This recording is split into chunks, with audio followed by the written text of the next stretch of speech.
When a homeless mother and her 3 children were forced to call a cold alleyway near St. Peter's Square their home, they had no idea their lives were about to change forever. The Pope himself would soon cross their path, and what he did next left everyone speechless. Maria Rossi huddled deeper into her thin jacket as dawn broke over Vatican City, casting long shadows across the cobblestones. Baby Lucia whimpered against her chest, seeking warmth that Maria's body could barely provide. 10-year-old Sophia slept fitfully beside her, one arm protectively draped over 7-year-old Marco. Their makeshift bed of flattened cardboard did little to cushion them from the cold stone beneath. "Shh, piccola mia," Maria whispered, rocking Lucia gently. "Just a little longer." But the words felt hollow. How many mornings had she promised her children things would get better? How many nights had she lain awake, tears silently tracking down her cheeks as she wondered where their next meal would come from? The irony wasn't lost on her. Just meters away stood the wealthiest religious institution in the world, its golden domes catching the first light of day. Maria had once believed in God's mercy, had once lit candles and whispered prayers in churches like the magnificent St. Peter's Basilica that now towered nearby. But 4 months of homelessness had chipped away at her faith like the winter wind, eroded her resolve. Sophia stirred, her eyes opening to reveal a maturity no child should possess. "Is it time to move, Mama?" she asked, already gathering their few possessions. "Yes, tesoro," Maria replied, gently waking Marco. "The tourists will come soon." Each morning brought the same routine: pack their meager belongings into 2 worn backpacks, find a public bathroom to wash as best they could, then blend in with early pilgrims and tourists to avoid unwanted attention from police. "I'm hungry," Marco mumbled, rubbing sleep from his eyes. Maria's stomach clenched. Their food had run out yesterday, and the 10 euros hidden in her shoe wouldn't stretch far enough. "We'll find something soon," she promised, the words bitter in her mouth. As they emerged from the alley, St. Peter's Square opened before them, magnificent and imposing. Priests and nuns were already crossing toward early mass, their paths occasionally crossing with street cleaners preparing for another day of visitors. Maybe today will be different, Maria thought, not for the first time. She adjusted Lucia on her hip and straightened her shoulders, summoning dignity she didn't feel. Today has to be different. What Maria couldn't know was that beyond the grand Bernini columns, someone had already noticed their daily ritual. Someone whose compassion would soon turn their desperation into hope. The morning sun beat down on St. Peter's Square, transforming the majestic space into a sea of tourists with cameras and guidebooks. Maria guided her children through the crowd, careful to maintain an appearance that wouldn't draw unwanted attention. They weren't beggars, she reminded herself. They were just a family facing hard times. "Sophia, stay close to Marco," Maria instructed, adjusting Lucia on her hip. The baby had grown fussy, the telltale sign she needed to be fed soon. "Remember what we talked about?" Sophia nodded solemnly, taking her brother's hand. At 10 years old, her daughter had mastered the art of blending in, of appearing just ordinary enough to avoid scrutiny. Maria's heart ached, watching Sophia scan the ground for dropped coins while pretending to admire the architecture. "Look, Mama!" Marco whispered excitedly, pointing to a tour group where a guide was distributing small bottles of water. "Can we?" Maria hesitated, pride wrestling with necessity. "Go ahead," she finally said. "Remember to say grazie." As her children carefully approached the group, Maria bounced Lucia gently, trying to quiet her growing whimpers. They had perfected these small survivals, collecting discarded water bottles, finding tourists willing to share snacks, identifying the kinder shopkeepers who might offer day-old bread without requiring payment. Near the Vatican Museum entrance, an elderly vendor caught Maria's eye and gestured subtly. She recognized him, Signor Paolo, who sometimes offered them bread when business was good. "Buongiorno," he said gruffly as she approached. Without ceremony, he slipped a paper bag beneath his counter toward her. "For the bambini." "Grazie," Maria whispered, quickly tucking the bag into her worn backpack. She offered to sweep around his cart, a small gesture to maintain her dignity, but he waved her away as customers approached. By noon, the square had grown suffocatingly crowded.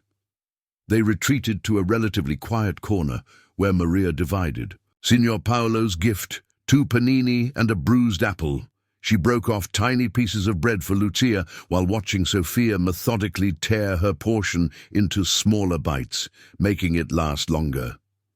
"You eat too, Mama," Sophia insisted, offering half. "Her sandwich," Maria shook her head. "I had plenty," she lied, her stomach clenching with hunger. "You need it to grow strong." Sophia's eyes, too knowing for her age, saw through the deception.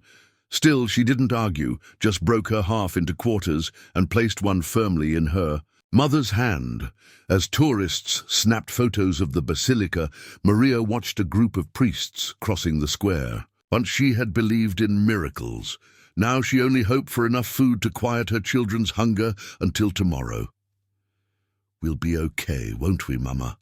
Marco asked suddenly, crumbs clinging to his chin. Maria forced a smile, smoothing his hair. "Of course, tesoro. We always find a way." But the hollow promise echoed in her mind long after the words faded. Evening descended over Vatican City, bringing with it a biting December chill. Maria huddled with her children in the shadows of a massive column bordering St. Peter's Square. The great basilica loomed before them, its windows glowing with golden light as the evening mass began. The sound of hymns drifted outward, achingly beautiful. "Can we go inside, Mama?" Marco asked, his small body shivering despite being wrapped in Sophia's extra sweater. "It's warm in there." Maria hesitated. The basilica would indeed offer shelter from the wind, but she feared the scrutiny they might face. 4 disheveled figures, clearly not tourists or devout pilgrims.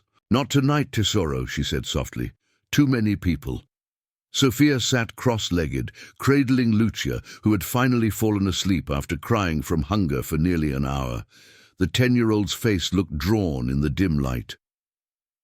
"They're singing the Ave Maria," she observed. "Remember when you used to sing that to us?" A lump formed in Maria's throat. Once, she had been a woman of faith. She had baptized her children, taught them prayers, believed in God's mercy. Now, those beliefs felt like relics from another life. "God has forgotten us," Maria thought bitterly, even as the familiar melody tugged at something deep within her. How could the church, with its golden chalices and priceless art, ignore the suffering at its very doorstep? She glanced at her children's hollow cheeks and felt anger rising like a tide. Inside the basilica, Pope Leo XIV stood at the altar, his voice carrying through the ancient church as he delivered the blessing. Something caught his attention, a movement beyond the massive bronze doors, visible through the crack where they stood slightly ajar. His eyes, still sharp despite his 70 years, focused on the small family huddled in the column's shadow. A mother and 3 children, clearly homeless, seeking shelter in the cold. The Pope's voice never faltered in the liturgy, but his gaze lingered on the family. In the mother's protective stance, he saw something that stirred memories of his own childhood, in a poor village outside Naples. The same determined dignity his own mother had shown.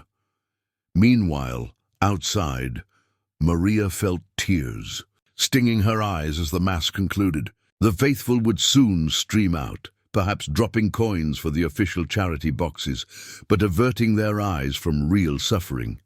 She gathered Lucia from Sophia's arms. "Let's find our spot for tonight," she whispered, unaware of the papal eyes that had noticed them, unaware that her family's desperate plight had already set wheels turning that would soon change everything. As they shuffled away from the basilica, Maria cast one last glance toward the church. The anger remained, but alongside it, a flicker of something she had nearly forgotten, longing for the faith she had lost.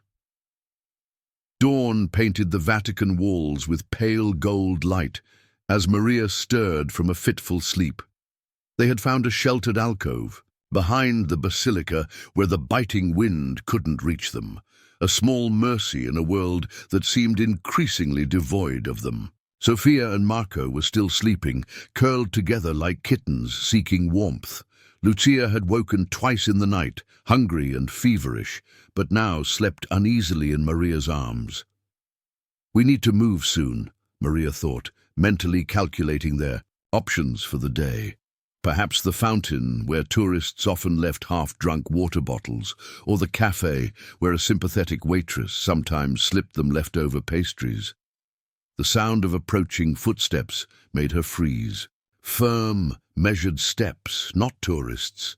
Maria recognized that purposeful stride, security, her heart hammered against her ribs as she quickly shook Sophia awake. "Quickly," she whispered, "we need to—" But it was too late. Two men in dark uniforms rounded the corner, their expressions unreadable. Behind them walked a third figure, slender, grey-haired, wearing the simple black cassock of a Vatican official. Maria pushed herself to her feet, positioning her body protectively in front of her children. "We're leaving," she said, trying to keep her voice steady. "We meant no harm." The guards stopped several paces away, but the man in the cassock stepped forward. His face, lined with age, held none of the contempt Maria had braced herself for. "Signora Rossi?" he asked gently in Italian. Maria stiffened. How did he know her name? Had someone reported them? Was this about taking the children away? The thought sent panic coursing through her. "I am Monsignor Terzani, assistant to His Holiness," the man continued, his voice low and kind. "Pope Leo XIV has requested an audience with you and your children." Maria blinked, certain she had misheard. "With me?" "Yes, Signora. His Holiness observed your family yesterday evening and wishes to speak with you personally." Sophia had risen to stand beside her mother, eyes wide with confusion. Marco peered from behind them, clutching his sister's hand. "Are we in trouble, Mama?" he whispered. The Monsignor knelt to Marco's level. "No, young man, quite the opposite. His Holiness has prepared breakfast and wishes to share it with you." Maria's mind reeled. The Pope himself had noticed them, wanted to meet them. It seemed impossible, like something from a dream or a fairy tale, not the harsh reality she had come to know. Why? The question escaped her lips before she could stop it. Monsignor Terzani smiled gently. "That, I believe, is for His Holiness to explain. Will you come?" Maria looked down at her dirty clothes, her sleeping baby, her children's hopeful yet frightened faces. What choice did she have? What did one say when the Pope himself extended an invitation? "Yes," she whispered, her voice barely audible. "We will come." Maria clutched Lucia tighter as Monsignor Terzani led them through a side entrance into the Vatican. Sophia and Marco walked beside her, their eyes wide with wonder at the sudden transition from cold streets to polished marble corridors. Their footsteps echoed in the silence, a jarring reminder of how out of place they were. "This way, please." Monsignor Terzani gestured toward a wooden door. It opened to reveal a modest reception room with simple furnishings, nothing like the opulence Maria had expected. A long table had been set with bread, fruit, and steaming cups of hot chocolate. "Please make yourselves comfortable," the Monsignor said. "His Holiness will join you shortly." As the door closed behind him, Maria remained standing, unable to relax despite the warmth of the room. Why were they here? Was this some publicity stunt, the Pope's charity case to be photographed and forgotten? "Mama, can we eat?" Marco whispered, his eyes fixed on the food. Maria hesitated. Her children were hungry. She couldn't deny them food. But Accepting it felt like stepping into an obligation she didn't understand. "Si, tesoro," she finally said, "but slowly, remember." She watched as Sophia helped Marco into a chair, cutting bread into careful pieces, just as Maria had taught her. Her daughter, forced to grow up too quickly, now carried herself with the efficiency of someone much older. The sight brought a lump to Maria's throat. A soft knock at the door preceded the arrival of a young nun carrying a bundle of clothing. "For the little ones," she explained, placing the items on a nearby chair. "And for you, Signora." Maria stared at the clean clothes, simple but warm. "I don't understand," she said, her voice barely audible. "Why is the Pope doing this?" The nun smiled gently. "His Holiness will explain everything himself, but first, would you like me to hold the baby while you eat?" Instinctively, Maria tightened her grip on Lucia. The baby had been fussing less, uncomforted by the warmth of the room, but Maria wasn't ready to surrender her to a stranger, not even a nun. "No, grazie," she replied stiffly. The nun nodded, unperturbed. "There is a washroom through that door if you wish to freshen up. Take your time." When the door closed again, Maria finally sank into a chair, exhaustion washing over her. She watched her children eat, their faces gradually losing the pinched look of hunger. "Is this real, Mama?" Sophia asked quietly, her dark eyes serious. Maria smoothed her daughter's tangled hair. "I don't know, cara mia." She glanced at the clean clothes, the food, the warm room. "But for now, let's be grateful." Even as she spoke the words, she couldn't quiet the voice inside that whispered, "Nothing comes without a price." What would the Pope want in return? The private garden felt like another world, a sanctuary of quiet beauty hidden within Vatican. Walls. Maria followed Monsignor Terzani along a stone path, children in clean clothes trailing behind her. Lucia, wrapped in a soft new blanket, slept soundly against her chest for the first time in weeks. "His Holiness prefers this garden," the Monsignor explained. "He finds it more conducive to genuine conversation than formal chambers." Maria nodded silently, anxiety tightening her chest.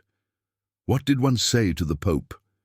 How should she explain their circumstances without sounding like she was begging for charity? They rounded a corner and there he was, smaller than he appeared during Mass, an elderly man in simple white robes, sitting on a stone bench beside a small fountain. He looked up at their approach, his face crinkling into a warm smile. "Ah, the Rossi family," Pope Leo XIV said, his voice gentle but strong.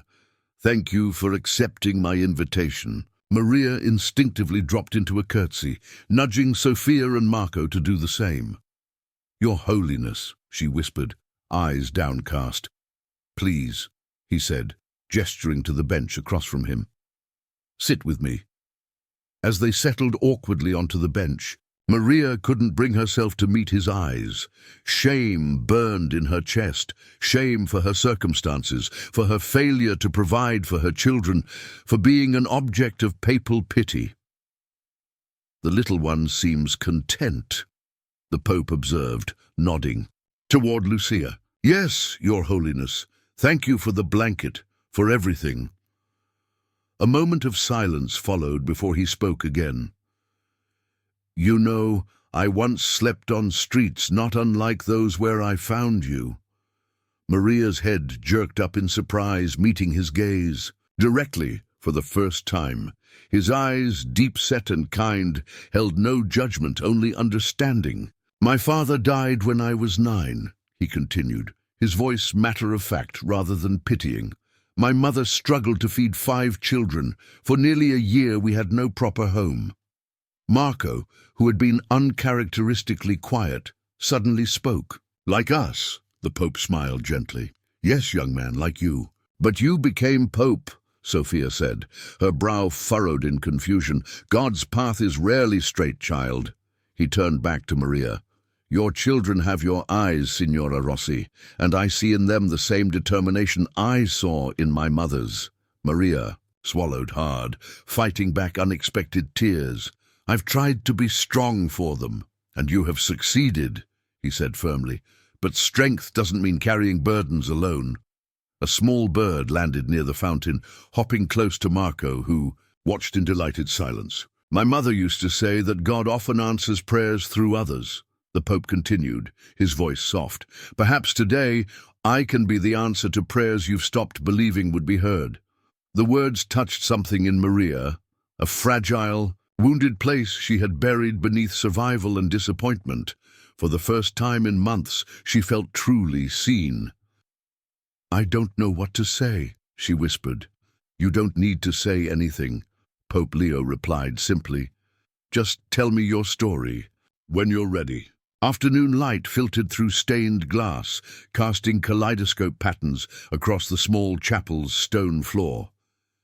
Maria sat in the front pew, hands clasped tightly in her lap. Her children were being cared for by sisters in another part of the Vatican.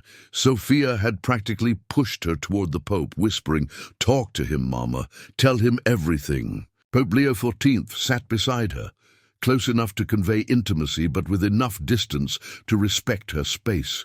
No formal robes now, just a simple white cassock, no ceremonial setting, no audience, no pretense. "This chapel has always been my refuge," he said quietly. "Sometimes the weight of St. Peter's is too much, and I come here to remember that God hears prayers whispered in small rooms just as clearly as those echoed in grand cathedrals." Maria nodded, throat tight. She had avoided small chapels like this one since Antonio's funeral 2 years ago. "I was a nurse," she finally said, the words emerging like water through a crack in a dam. "At Ospedale San Camillo. I loved my work." The Pope listened silently as Maria's story unfolded. Her husband Antonio's sudden diagnosis with aggressive lymphoma, the desperate search for treatments their insurance wouldn't cover, the mounting medical debts as they fought for his life. "He died anyway," she whispered, tears finally breaking free. "I sold everything to pay the hospital bills, our apartment, our car, even my mother's wedding ring. Then the hospital restructured, and my position was eliminated. Without references, no one would hire me." Her fingers twisted together as she described their gradual descent, first moving to a smaller apartment, then a single room, then nowhere at all. Sophia stopped going to school because she had no clean clothes. Marco cries at night when he thinks I'm asleep. And Lucia... Her voice broke. "Lucia has never known a real home." Pope Leo's eyes glistened with tears of his own. "Where is your family, Maria? Your parents?" "Dead. My brother is in Australia. We've lost touch. Antonio's family blamed me for his death for the treatments that didn't work." The silence that followed was heavy with the weight of her confession. Maria felt hollowed out, emptied of the story she'd carried alone for so long. "I used to pray," she admitted, "every night, until it felt like shouting into an empty room." The Pope reached out, covering her twisted fingers with his weathered hand. "God heard every word, Maria. Sometimes his answer comes through human hands." "More prayers won't feed my children," she said, immediately regretting the bitterness in her tone. "No," he agreed, surprising her, "which is why I'm not offering prayers alone. I'm offering action." He turned to face her fully, his expression determined. "Your nursing license, it's still valid?" Maria nodded, confused by the question. "Good," he said, with such certainty that Maria felt something long dormant flicker in her chest, hope. "Because I believe God has work for those hands of yours, Maria Rossi, and I intend to help you find it.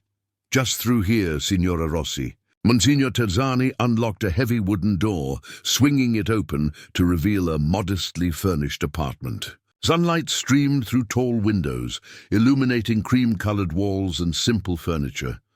These quarters are usually reserved for visiting clergy. Maria stood frozen in the doorway, children clustered behind her. The apartment wasn't luxurious. By Vatican standards, just a small sitting room, kitchenette, and 2 bedrooms visible through open doors. But after months of homelessness, it seemed impossibly grand. "This is for us?" Sophia whispered, clutching Maria's hand. "Temporarily, yes," the Monsignor confirmed. "His Holiness has arranged for you to stay while more permanent arrangements are made." Marco darted past them, racing to touch the sofa as if to verify it was real. "Look, Mama, a real bed," he called, peeking into one of the bedrooms. Maria remained rooted in place, a war raging inside her. They needed shelter desperately. Lucia's cough had been worsening in the cold, but accepting such charity felt like admitting complete defeat. What would they want in return? How would she ever repay this debt? "I can't," she began, but was interrupted by a knock at the still open door. Pope Leo stood there, smiling at Marco's excitement. He'd exchanged his formal cassock for a simpler white one, making him look more like a kindly grandfather than the head of the Catholic Church. "I see you're getting settled," he said, eyes crinkling at the corners. Maria instinctively dropped into a curtsy. "Your Holiness, this is too much. We can't possibly what?" he asked gently. "Accept shelter? The same way I accepted shelter when my family had none?" He stepped into the apartment, closing the door behind him. "Pride is a luxury of the fortunate, Maria. Sometimes humility means accepting help." Tears pricked at Maria's eyes. "What happens when we leave? I can't let them get used to this, only to—" "One day at a time," Pope Leo interrupted, his voice firm but kind. "Today, you have a warm place to sleep. Tomorrow, we begin rebuilding." Lucia, who had been dozing against Maria's shoulder, suddenly awoke and reached out toward the Pope with a toothless smile. Without hesitation, he extended his finger, which the baby grasped tightly. "She approves of our arrangement," he chuckled. Despite herself, Maria felt her lips curve into a smile, her first genuine one in months. Sophia appeared at her side, eyes shining with something Maria hadn't seen in too long: hope. "Can we stay, Mama?" "Please," her daughter whispered. Maria looked around the apartment, at Marco testing the softness of the sofa, at the clean kitchen, where she could prepare actual meals, at the Pope himself, standing in their temporary home, as if this extraordinary act of charity were the most natural thing in the world. "Yes," she finally answered, her voice thick with emotion. "We can stay." As she stepped fully into the apartment, Maria felt something shift inside her, a tightly wound spring of fear beginning ever so slightly to uncoil. Maria tugged nervously at the hem of her borrowed blazer, staring at her reflection in the bathroom mirror of the Vatican Administrative Building. 3 days of proper meals and rest had begun to erase the hollow look from her face, but her eyes still carried the shadows of recent trauma. "You can do this," she whispered to herself, "for the children." Outside the bathroom, a Vatican secretary waited to escort her to a meeting that Pope Leo had arranged, an interview with administrators from Ospedale Santo Spirito, the Vatican-affiliated hospital. Her nursing license was still valid technically, but 2 years away from practice felt like an unbridgeable gap. "Signora Rossi," the secretary's voice called her back to the present. "They're ready for you." The conference room held 3 people. Monsignor Tazzani, a stern-looking woman introduced as the hospital's nursing director, and a balding man with wire-rimmed glasses, Dr. Moretti, chief administrator. "Your Holiness has spoken highly of you," Dr. Moretti began, scanning a folder that undoubtedly contained her hastily reconstructed resume. "But I must be frank, there are significant concerns about the gap in your employment." Maria's hands twisted in her lap. "I understand. 2 years is a long time in healthcare," the nursing director added. "Protocols change, technologies advance." "I've kept up with journals when I could," Maria offered, knowing how inadequate it sounded. The truth was, finding food, had taken priority over professional development. Dr. Moretti frowned. There's also the matter of your departure from San Camillo. The record shows I took extended leave to care for my dying husband. Maria interrupted, a flash of anger cutting through her nervousness. I was let go during restructuring. A heavy silence followed. Maria closed her eyes briefly. This was hopeless. Who would hire a homeless widow with 3 children and a spotty work history? I need this job, she said quietly. Not charity, work. I was a good nurse, I still am. Monsignor Terzani, who had remained silent, finally spoke. His Holiness mentioned you specialized in pediatric oncology? Maria nodded. 5 years in the children's cancer ward. As it happens, he continued, Santo Spirito is expanding that department. Skilled nurses are needed. Dr. Moretti's expression remained skeptical. There would need to be a probationary period, refresher training. I'll do whatever is necessary, Maria said firmly. The nursing director studied her thoughtfully. You understand this isn't a favor. You would be expected to meet the same standards as any nurse. I expect nothing less, Maria replied, straightening her shoulders. After the meeting, Maria stood alone in the hallway, paperwork clutched in, her trembling hands, not employment yet, but forms for a skills assessment, vaccination records, background check. So many bureaucratic hurdles still to clear. Monsignor Terzani appeared beside her. Progress? Small steps, she said, attempting a smile. His Holiness says small steps still move us forward. He hesitated. He also says to tell you that faith isn't just about believing in God. Sometimes it's about believing in yourself. Maria looked down at the papers in her hands. Not charity, but opportunity. Not an ending, but a beginning. Tell His Holiness I'm starting to remember how. Sophia stood at the edge of the playground, watching the other children play. 3 weeks had passed since they'd moved into the Vatican apartment, yet she still couldn't quite believe the transformation in their lives. The small school within Vatican City's walls, usually reserved for children of employees, had welcomed her and Marco with gentle compassion. Not joining the game? Sister Francesca appeared beside her, the young nun's kind face curious rather than judgmental. Sophia shrugged, eyes fixed on Marco, who was cautiously participating in a game of football. I'm making sure Marco is okay. And who makes sure Sophia is okay? Sister Francesca asked softly. The question caught her off guard.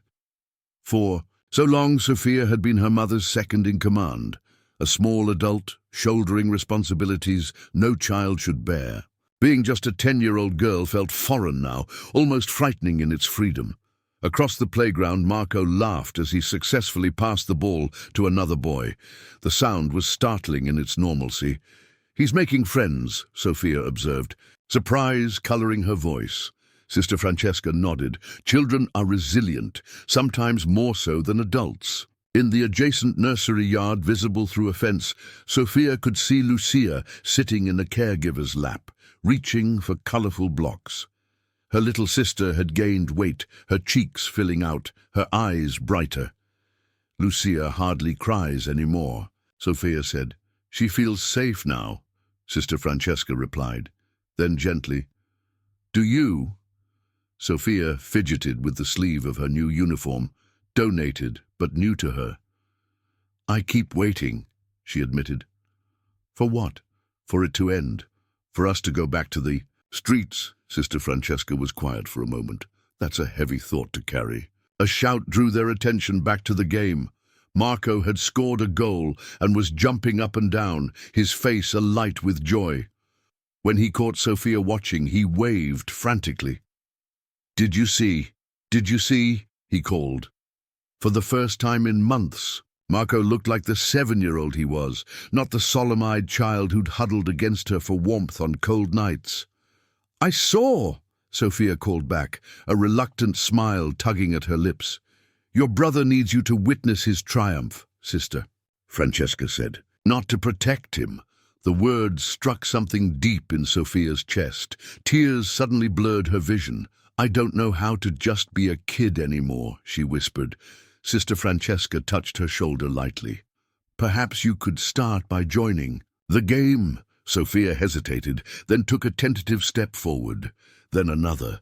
When she reached the edge of the playing field, a girl her age spotted her and waved her over. "We need one more," the girl called. "You play?" Sophia glanced back at Sister Francesca, who nodded encouragingly.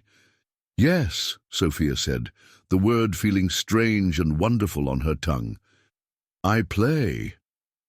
As she ran onto the field, Sophia felt something tight within her begin to unwind. Marco's delighted grin as she joined his team was like sunshine breaking through clouds.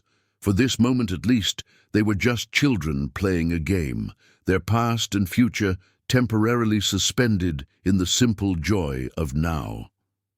Camera flashes erupted. As Pope Leo XIV stepped to the podium in the Vatican press room, Maria stood slightly behind him, dressed in a simple blue suit, her first new clothing in years.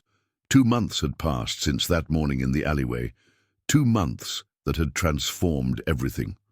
"Today," Pope Leo began, his voice steady and clear, "I announce the creation of the Sancta Familia Initiative, a comprehensive program to address homelessness in Rome, beginning with families in crisis." Journalists scribbled notes furiously as he outlined the plan: transitional housing in church-owned properties, employment assistance, healthcare access, educational support for children. What had started with one family would now extend to hundreds. "The face of homelessness is not what many assume," the Pope continued. "It is not only those with addiction or mental illness. It is mothers like Signora Maria Rossi, a skilled pediatric nurse who lost everything caring for her dying husband." Maria's heart hammered as all eyes turned to her. When Pope Leo had first suggested this press conference, she had resisted. Their story was private, painful, but he had gently persisted. "Your experience could help others. Would you deny them the same chance you were given?" Now, as the Pope gestured for her to step forward, Maria thought of all the families still sleeping in shadows while tourists passed by, unseeing.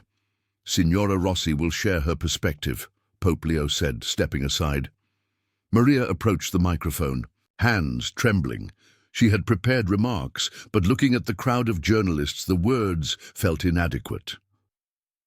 "3 months ago," she began instead, her voice initially soft but strengthening with each word, "my children and I slept behind St. Peter's Basilica, invisible despite being in one of the most visited places on earth." She described their struggle without self-pity, the daily search for food, the constant fear, the toll on her children. "We were one family among many. The difference is that someone saw us, truly saw us." Later that evening, back in their new apartment, a modest but clean 2-bedroom provided through the initiative, Maria watched as news reports showed clips from the press conference. Sophia leaned against her on the sofa, eyes wide at the sight of her mother on television. "Are we famous now?" Marco asked from his spot on the floor, where he was building with donated Legos. Maria smiled, stroking his hair. "No, Tesoro, but our story might help other families like us." "His Holiness says you were very brave," Sophia said quietly. "I don't feel brave," Maria admitted. "Just purposeful." Her phone chimed with another message, one of dozens from strangers offering support, sharing similar stories, asking how to help. What had begun as one man's compassionate act was expanding into something far larger than herself. From her crib in the corner, Lucia babbled happily, reaching for a mobile of colorful stars hanging above her. Maria watched her daughter, born into homelessness, but now surrounded by possibility, and felt the final piece of her broken heart begin to heal. "Purposeful," she repeated softly. It wasn't the life she had once dreamed of, but perhaps it was the one she was meant to live. Snow. dusted St. Peter's Square as the faithful gathered for Christmas Eve Mass, their breath forming clouds in the December air. Maria adjusted Lucia's red wool hat, the toddler now steady on her feet and chattering excitedly in simple sentences. Beside them, Marco fidgeted with his tie, while Sophia stood tall in her new winter coat, no longer the too serious child forced to be an adult before her time. "Remember last Christmas?" Sophia whispered, gazing at the magnificently lit basilica. Maria remembered all too well, the hunger, the cold, the despair, as she'd watched her children sleep in their van, wondering if they would ever know stability again. Now 1 year later, they approached the same basilica not as outsiders seeking shelter, but as invited guests with reserved seats near the front. "Look, Mama," Marco pointed excitedly. "There are the families from your program." Near the entrance, a group of 20 formerly homeless families gathered, each accompanied by a volunteer from the Sancta Familia initiative. As coordinator of family outreach, Maria had personally worked with many of them, her nursing skills repurposed to heal not just bodies, but broken lives. "Maria!" a voice called out. Francesca, a young mother Maria had found sleeping in her car 3 months ago, waved joyfully. Beside her, 2 children bounced with Christmas excitement, a far cry from the withdrawn, frightened children Maria had first met. The basilica's interior blazed with candlelight, the ancient stone walls echoing with choir voices. Maria guided her family to their seats, nodding to Vatican officials who now greeted her as a colleague rather than a charity case. Her position at Santo Spirito Hospital had evolved into a dual role, nursing in the pediatric ward 3 days, a week coordinating outreach for the remaining 2. When Pope Leo entered, the congregation rose. His eyes met Maria's briefly, a silent acknowledgement passing between them. What had begun as one man's compassion for one family had grown beyond anyone's expectations. The Sancta Familia initiative now operated in 15 Italian cities with plans to expand throughout Europe. As the Mass progressed, Maria found herself remembering not just last year's despair, but the moments of grace along their journey. Sophia's first genuine laugh on the school playground, Marco's proud face when showing her his first completed homework, Lucia's first steps taken in their own apartment. During his homily, Pope Leo spoke of Christ born in humble circumstances, of finding room at the inn for those in need. "The miracle of Christmas," he said, "is not just that God became man, but that through this we learn to see the divine in each human face." Later, as they walked home through Rome's illuminated streets to the small house they now rented near the hospital, Lucia riding on Maria's shoulders, Sophia linked her arm through her mother's. "Are you happy, Mama?" she asked, her young face serious in the glow of Christmas lights. Maria looked at her children, healthy, hopeful, with futures stretching before them, and at the basilica dome rising behind them, no longer a symbol of unreachable sanctuary, but of possibility realized. "Yes," she answered simply, the word carrying the weight of their journey.